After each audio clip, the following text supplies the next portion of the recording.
High বন্ধুরা, কেমন আছেন? আশা করি সকলেই ভালো আছেন। তো আমি আজকে আপনাদেরকে বানিয়ে দেখাবো দুধ পিঠা। খেতে কিন্তু খুবই ভালো লাগে। তার জন্য দেখুন কী কী নিতে হবে। 1 গ্লাস জল নিয়েছিলাম, এটা হালকা গরম হয়ে গেছে। এবার পাউডার দুধটা দিয়ে দেবো। মোটামুটি আমি এইখানে 4 চামচে পাউডার দুধ নিয়েছিলাম। এটা ভালো করে গুলে নেব। হাফ বাটি চিনি, সব কিছু একসঙ্গে মিক্স করে ভালোভাবে ফুটিয়ে নেব।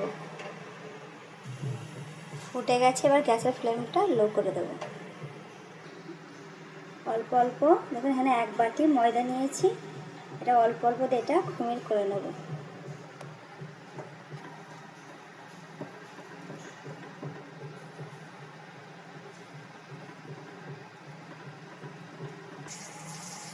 হয়ে গেছে, এবার গ্যাসটা বন্ধ করে দেবো। আর দেখুন ঠিক এই ধরনের হবে, খুব টাইটও নয়, খুব পাতলাও নয়। এই দিকে আরও 1 লিটার দুধ আমি ফোটাতে রেখে দিয়েছি। এটা মানে হাফ করব, এটা পরে দরকার লাগবে। একটা প্লেটে ঢেলে নিতে হবে, তারপর আটাটা ঠান্ডা হয়ে গেলে মেখে নেব। একটা বাটিতে অল্প জল নিতে হবে, তারপর এইভাবে হাতটা জলের ভেতর ডুবিয়ে এভাবে আটাটা মাখতে হবে। হয়ে গেছে, দুভাগে ভাগ করে নিয়ে রুটির মতো গোল গোল বেলে নেব। বেলা হয়ে গেছে, এবার ছুরিতে এভাবে ডিজাইন বানিয়ে নেব কেটে।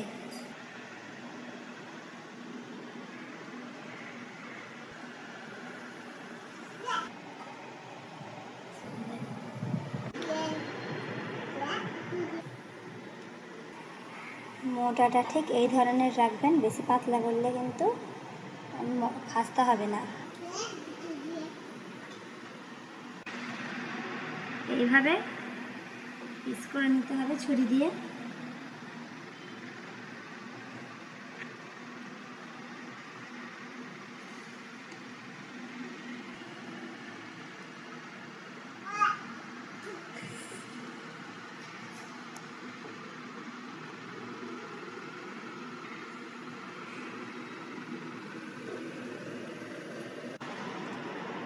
প্রথমে এইভাবে কেটে নেবেন, তারপর ছুরি দিয়ে এই তিকোনাভাবে কাটতে হবে। কাটা হয়ে গেছে, এক এক করে তুলে নেব। ডিজাইনটা আপনারা আপনাদের হিসাবে করে নিতে পারেন। প্লেটে এইভাবে এক এক করে তুলে রেখে দেব। সবকটা পিস কাটা হয়ে গেছে। একটা খালি গোলাপ ফুলের ডিজাইন বানাবার জন্য এইভাবে পাতলা করে গোল করে বেলে নিয়েছি রুটিটা। আর একটা এইভাবে একটা বাটি নিয়েছি ছোট, আর এইভাবে কেটে নেবো গোল গোল করে। 5টা এইভাবে বড় করে রেখে দিতে হবে। তারপর এবার ছুরি দিয়ে চারিদিকটা কেটে নিতে হবে। এভাবে কাটা হয়ে গেছে, আর এক এক করে এভাবে তুলে চারিদিক থেকে এভাবে একটা একটা করে লেয়ার তুলতে হবে। গোলাপ ফুল তৈরি হয়ে গেছে। কড়াইয়ে তেল দিয়ে দিয়েছি, আমি এখানে রিফাইন তেল দিয়েছি। তেল গরম হয়ে গেছে, আর এক এক করে ভেজে নেব। লাল লাল করে ভাজা হয়ে গেছে, এবার এগুলো এক সাইডে তুলে রেখে দেবো। দুধ অর্ধেক হয়ে গেছে, অন্য হাঁড়িতে ঢেলে নিয়েছি। এবার দিয়ে দেবো 3টে তেজপাতা, অল্প লবণ, 3টে এলাচ।